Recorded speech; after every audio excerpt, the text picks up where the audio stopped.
સંયુક્ત રાષ્ટ્ર સંઘ યુનો દ્વારા ઘોષિત વિશ્વ આદિવાસી દિવસની ઉજવણી પૂરા વિશ્વમાં ધૂમધામથી કરવામાં આવે છે ત્યારે ગતરોજ 9 ઓગસ્ટ 2025ના વિશ્વ આદિવાસી દિવસ અને માનનીય વડાપ્રધાન શ્રી નરેન્દ્રભાઈ મોદીની પ્રેરણાથી આ વર્ષે સમગ્ર દેશમાં ધરતી આંબા ભગવાન બિરસા મુંડાજીની 150મી જન્મજયંતિ ઉજવવામાં આવી રહી છે। તે અંતર્ગત સમગ્ર ગુજરાતમાં વિશ્વ આદિવાસી દિવસની ધૂમધામથી ઉજવણી કરવામાં આવી હતી। ભરૂચ ખાતે ભરૂચના સાંસદ મનસુખભાઈ વસાવા, ધારાસભ્ય રીતેશભાઈ વસાવા, ભારતીય જનતા પાર્ટીના પ્રમુખ પ્રકાશભાઈ મોદી, માજી ઉપપ્રમુખ પ્રકાશભાઈ દેસાઈ, સંગઠનના કાર્યકર્તાઓ મોટી સંખ્યામાં હાજર રહી રેલીનું આયોજન કર્યું હતું। આદિવાસી મસીહા એવા છોટુભાઈ વસાવાના પુત્ર દિલીપભાઈ વસાવાની ઉપસ્થિતિમાં ઝઘડિયાના રાજપાડી પંચાયતથી રાજપાડી બિરસા મુંડા ચોક સુધી ડીજેના તાલે ધૂમધામથી રેલી કાઢવામાં આવી હતી।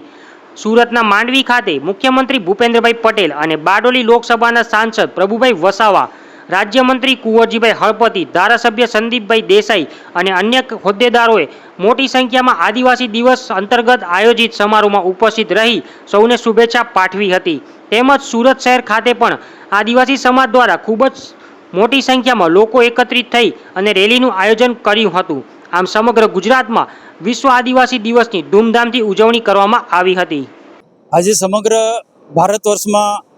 વિશ્વ આદિવાસી દિવસ તરીકે ઉજવાઈ રહ્યો છે। સૌ આદિવાસી ભાઈ બહેનોને આજના દિવસની ખૂબ ખૂબ શુભકામના પાઠવું છું। કેન્દ્ર અને રાજ્ય સરકારે આદિવાસીઓના જે અનેક પ્રકારના પ્રશ્નો છે, સમસ્યા છે, એના ઉકેલ માટે બિરસા મુંડાના જીવનમાંથી આદિવાસીઓ ભવિષ્યમાં કંઈ પ્રેરણા લે અને આદિવાસીને અલગ અલગ પ્રકારની જે યોજના ચાલે છે એ લોકો સુધી પહોંચે, એના માટે એક સાચા અર્થમાં જાગૃતિ આવે એટલે બિરસા મુંડાની 150મી જન્મજયંતિ નિમિત્તે એક આવનારા દિવસમાં બહુ મોટા જબરજસ્ત મોટા કાર્યક્રમો થવાના છે। તો આજના દિવસથી એક પ્રારંભ કર્યો છે રાજ્ય સરકારને, ભારત સરકારે, કે બિરસા મુંડાની જન્મજયંતિ ધામધૂમથી ઉજવવાની, એમના જીવનમાંથી પ્રેરણા લેવાની। બિરસા મુંડા અંગ્રેજોની સામે લડતા એમને આદિવાસીને સાચા અર્થમાં ઉત્થાનના માટે જે સંદેશો આપ્યો છે કે આદિવાસી આગળ આવવો હોય તો કેટલાક કુરિવાજો છે, કેટલાક અંધશ્રદ્ધા છે, અને કુરિવાજો અને અંધશ્રદ્ધાને છોડીને સાચું શિક્ષણ, અંગ્રેજી શિક્ષણ પ્રાપ્ત કરવાનું, ગુણવત્તાવાળું શિક્ષણ પ્રાપ્ત કરવાનું, એ સંદેશો જન સુધી પહોંચે અને સાચા અર્થમાં દેશના પ્રધાનમંત્રી નરેન્દ્રભાઈ મોદી સાહેબ જ્યારે સમૃદ્ધ ભારત બનાવવા માંગે છે, આત્મનિર્ભર ભારત બનાવે છે, દેશને એક મજબૂત ભારત બનાવવા માંગે છે, હર હાથ કો કામ આપવાની વાત કરે છે, તો તેવા સમયે બિરસા મુંડાના જીવનમાંથી પણ પ્રેરણા લેવી જોઈએ, ડૉક્ટર બાબા સાહેબના જીવનમાંથી પણ પ્રેરણા લેવી જોઈએ અને નરેન્દ્રભાઈના મનની જે વાત છે સાચા અર્થમાં ગરીબોના ઉત્થાનના માટે, આદિવાસીઓના ઉત્થાનના માટે અનેક પ્રકારની કલ્યાણકારી યોજના લઈને ચાલે છે અને આપણા ગુજરાતના માનનીય મુખ્યમંત્રી એને ભૂપેન્દ્રભાઈ પટેલ સાહેબ પણ મોદી સાહેબને ફોલો કરે છે અને અલગ અલગ પ્રકારની ગુજરાતમાં પણ આદિવાસીઓને કલ્યાણકારી યોજના લઈને ચાલે છે। આ યોજનાનું વર્ણન કરવા જાઉં તો ઘણો બધો સમય લાગે, પરંતુ આજનો પ્રસંગ એટલો જ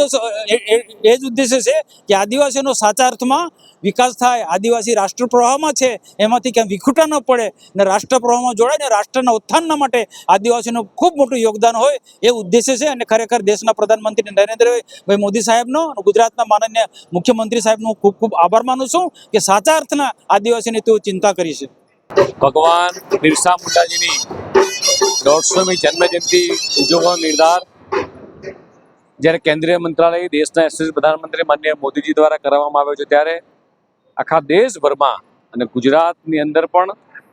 જેટલા પણ આદિવાસી જિલ્લાઓ છે તેમાં આ પ્રકારનો કાર્યક્રમ થઈ રહ્યો છે। આજે આ કાર્યક્રમની અંદર વિશેષ ઉપસ્થિતિ અમારા સાંસદ સભ્ય શ્રી મનસુખભાઈ, અમારા ધારાસભ્ય શ્રી, જિલ્લા પંચાયત પ્રમુખ શ્રી, અમારા સંગઠનના સૌ કાર્યકર્તા મિત્રો દ્વારા આજે ભરૂચ ખાતે કાર્યક્રમ કરવામાં આવ્યો છે।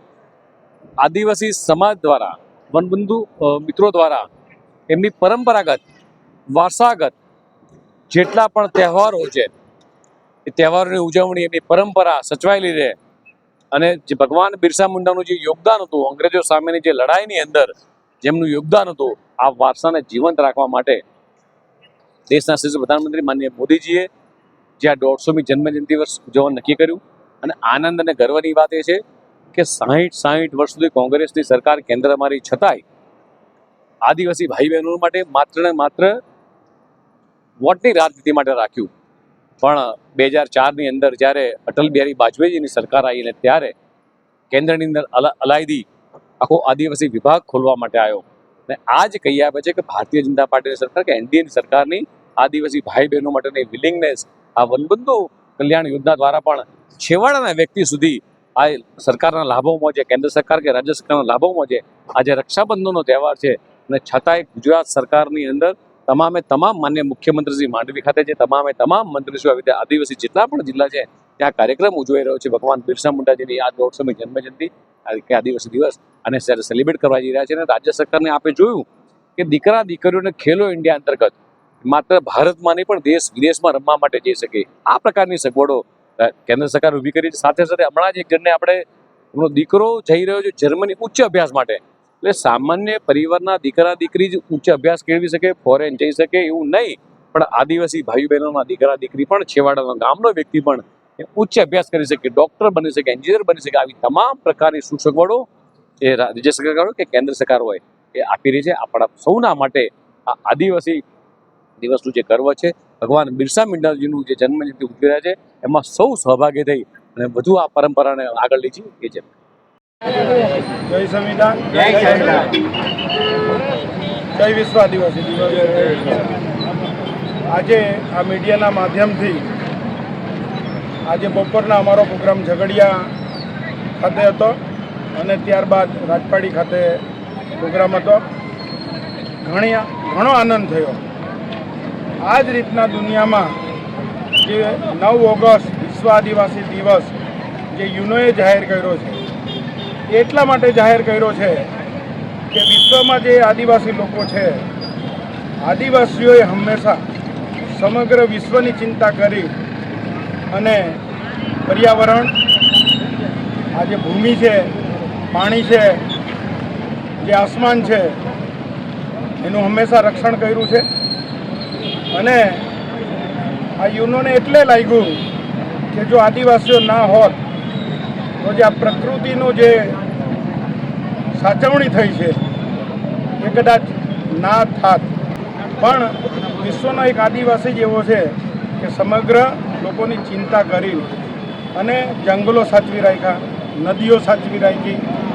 એમાં રહેલી જે સંપત્તિ છે એ સાચવી રાખી. આજે તમે જુઓ